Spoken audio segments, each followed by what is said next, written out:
आंध्र प्रदेश के श्रीहरिकोटा में स्थापित इसरो का लॉन्चिंग स्टेशन किसी मिशन की लॉन्चिंग के लिए जितना महत्वपूर्ण है, झारखंड की राजधानी रांची के ध्रुवा में स्थित हैवी इंजीनियरिंग कॉरपोरेशन (HEC) का महत्व उससे कम नहीं है। HEC की अहमियत का अंदाज़ा इसी से लगाया जा सकता है कि इसरो के हर लॉन्चिंग मिशन में मदर ऑफ ऑल इंडस्ट्रीज़ के बनाए गए लॉन्चिंग पैड का इस्तेमाल होता है। सबसे बड़े रॉकेट लॉन्च के लिए जिस यान का निर्माण हुआ था, उसमें मैकॉन के 50 इंजीनियर्स की टीम ने अहम भूमिका निभाई थी। इसके उपकरण बनाने की जिम्मेदारी टाटा स्टील और HEC के अलावा देश के 50 से ज़्यादा संस्थानों पर थी। सबसे बड़े उपकरण HEC में ही बने थे। HEC 2 लॉन्च पैड इसरो को सप्लाई कर चुका है। तीसरे लॉन्च पैड का यहाँ निर्माण चल रहा है। HEC के वैज्ञानिक सुभाष ने बताया कि HEC ने स्ट्रेटेजिक एरिया में कई अहम योगदान दिए हैं। साल 2019 में इसरो की ओर से HEC को मोबाइल लॉन्च पेडेस्टल का ऑर्डर मिला था, उस पर काम चल रहा है। उन्होंने कहा कि आज HEC की माली हालत भले ही खस्ताहाल हो, उनके इंजीनियर्स और कर्मचारियों को 18 महीने से वेतन ना मिला हो, लेकिन इसरो को आज भी जब कोई स्वदेशी उपकरण बनाना होता है तो उसे सबसे पहले HEC की ही याद आती है। हाल ही में इसरो की टीम ने HEC का दौरा किया और कंपनी को व्हील बोगी सिस्टम बनाने का ऑर्डर दिया। व्हील बोगी सिस्टम एक प्रकार का वाहन है जो रॉकेट को असेंबली बिल्डिंग से लॉन्चिंग पैड तक ले जाता है। रॉकेट के सुरक्षित और सफल लॉन्च के लिए ये उपकरण बेहद ज़रूरी होता है। भारत में पहली बार HEC ने व्हील बोगी सिस्टम का निर्माण किया है। बता दें कि व्हील बोगी सिस्टम में एक या अधिक बोगियां होती हैं। इसमें से हर एक बोगी में 4 पहिए लगे होते हैं। बोगियां एक फ्रेम से जुड़ी होती हैं जो रॉकेट को एक जगह से दूसरी जगह ले जाती हैं। फ्रेम को एक ट्रैक्टर या दूसरे वाहन द्वारा खींचा जाता है।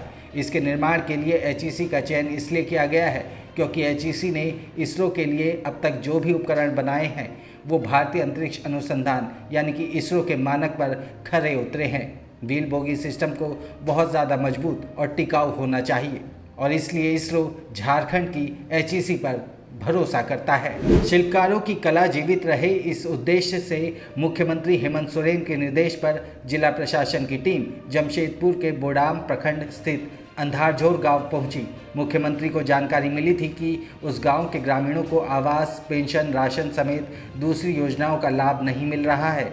इसके बाद सीएम ने तत्काल सभी ग्रामीणों को योजना का लाभ देने का निर्देश दिया था। अंधारझोर गांव में विशेष शिविर का आयोजन किया गया। इसमें आवास, राशन कार्ड में नाम जोड़ने और हटाने, सामाजिक सुरक्षा के तहत पेंशन, कृषि विभाग द्वारा KCC से संबंधित आवेदन प्राप्त किए गए। साथ ही गांव की दूसरी समस्याओं के समाधान के लिए आश्वस्त किया गया। शिविर में बड़ी संख्या में आवेदन मिले हैं, जिसमें आवास के लिए सर्वाधिक 104 लोगों ने आवेदन दिया है। मुख्यमंत्री हेमंत सोरेन के निर्देश पर DC मंजुनाथ ने शिल्पकारों से मुलाकात की। उन्होंने शिल्पकारों से तबला, मांद्रा, ढोल, मृदंग आदि बनाने में लगने वाले समय, लागत, निर्माण सामग्री, मार्केट तथा उनके उत्पादन को मिलने वाले मूल्य की जानकारी ली। 70 परिवारों का गांव अंधाझोर के ग्रामीणों ने बताया कि कई पीढ़ियों से उनका गांव शिल्पकला को संरक्षित रखने का काम कर रहा है। डुमरी विधानसभा उपचुनावों के प्रचार अभियान का अब आखिरी 2 दिन बचा हुआ है। इन 2 दिनों में झामुमो यानी कि झारखंड मुक्ति मोर्चा की प्रत्याशी बेबी देवी के पक्ष में पूरा जोर लगाया जा रहा है। 2 सितंबर को मुख्यमंत्री हेमंत सोरेन दोबारा प्रचार अभियान में शामिल हो सकते हैं। वहीं इंडिया गठबंधन के सभी मंत्री और विधायक भी इसमें जुटेंगे। झारखंड मुक्ति मोर्चा के एक नेता ने बताया कि अमूमन प्रतिदिन पार्टी के सभी मंत्री रहते हैं।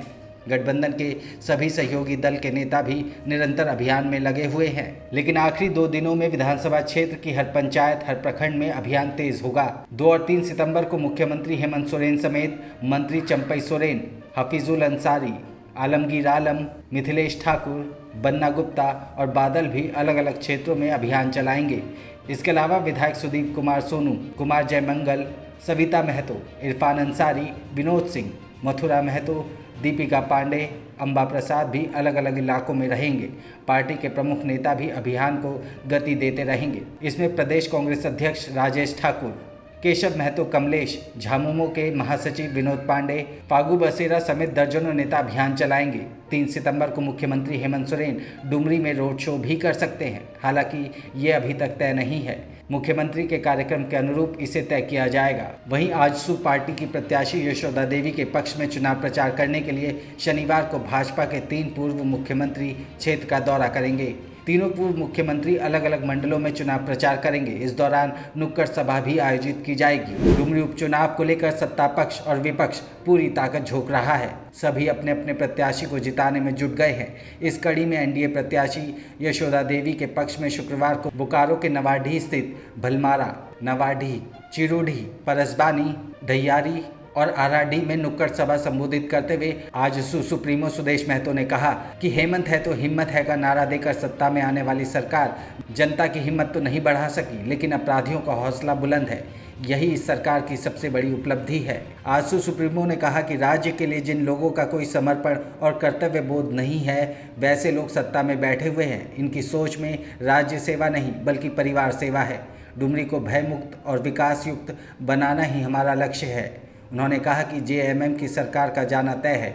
जनता मन बना चुकी है। हेमंत सरकार झूठ की नींव पर खड़ी है। इस सरकार ने जनता से किया एक भी वादा पूरा नहीं किया है। पिछले 4 सालों में वादों के नाम पर राज्य की जनता को छलने का काम किया जा रहा है।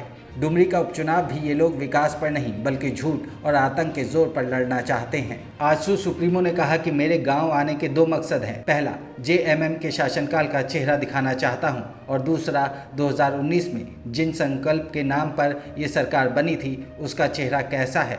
उन्होंने कहा कि मैं ये देखने आया हूँ कि 3 कमरे वाला मकान किस किस को मिला है, गांव के किन किन युवाओं को सरकारी नौकरी मिली है। सरकार ने हर वर्ष 5 लाख नौकरियां देने का वादा किया था। गांव के किस पढ़े लिखे नौजवान को बेरोजगारी भत्ता मिल रहा है। सरकार ने गांव की मां को ये वादा किया था कि 72,000 रुपये चूल्हा खर्च के नाम पर दिया जाएगा। छात्रों को क्रेडिट कार्ड योजना से 4 लाख रुपये पढ़ाई के लिए दिया जाएगा। अपने गांव में जो भी इस प्रकार की योजना का लाभ लिए हैं, मैं उनसे मिलने आया हूं। कुल मिलाकर कहें तो डुमरी चुनाव दिलचस्प होता जा रहा है। देखना होगा कि जनता किसे चुनती है। ईडी ने मनी लॉन्ड्रिंग के आरोपी विष्णु अग्रवाल की संपत्ति जब्त कर ली है। जब्त की गई संपत्ति की सूची में चेशरा होम रोड, नामकुम और सिमरटोली स्थित सेना की अधिग्रहित जमीन शामिल है। इसकी कीमत 161.64 करोड़ रुपए आकी गई है। संपत्ति जब्त करने से संबंधित आदेश में ये कहा गया है कि राजस्व विभाग के अधिकारियों की मदद से जमीन माफिया के नाम पर संबंधित जमीन का म्यूटेशन कर दिया गया है। दस्तावेज में जालसाजी कर जमीन की खरीद बिक्री के मामले में अब तक पूर्व उपायुक्त छवि रंजन, विष्णु अग्रवाल, प्रेम प्रकाश सिंह के साथ 14 लोगों को गिरफ्तार किया जा चुका है। ईडी ने इस मामले में कुल 41 ठिकानों पर छापा मारा, साथ ही 5 सर्वे किए। इस दौरान जालसाजी कर तैयार किए गए सेल डीड, जमीन की खरीद बिक्री में मिली राशि के बंटवारे और सरकारी अधिकारियों कर्मचारियों को रिश्वत देने के सबूत मिले। दस्तावेज में जालसाजी कर अफसरों की मदद से विष्णु अग्रवाल द्वारा खरीदी गई चेशायर होम रोड स्थित मौजा गाड़ी की 1 एकड़ जमीन जब्त कर ली गई है। कोलकाता स्थित रजिस्ट्री कार्यालय में रखे गए जमीन के मूल दस्तावेज में जालसाजी कर एक फर्जी डीड तैयार किया गया। इस डीड के सहारे ही जमीन पावर ब्रोकर प्रेम प्रकाश के करीबी पुनीत भार्गव को बेची गई। पुनीत भार्गव ने ये जमीन 1 करोड़ 78 लाख रुपए में खरीदी और 1 करोड़ 80 लाख रुपए में विष्णु अग्रवाल को बेच दी। पुनीत ने विष्णु से मिली रकम से फर्जी दस्तावेज बनाने वाले गिरोह के सदस्यों को उनका हिस्सा दिया था। फिलहाल के लिए इतना ही। झारखंड से जुड़ी बड़ी खबरों को देखने के लिए सब्सक्राइब करें झारखंड लाइव को।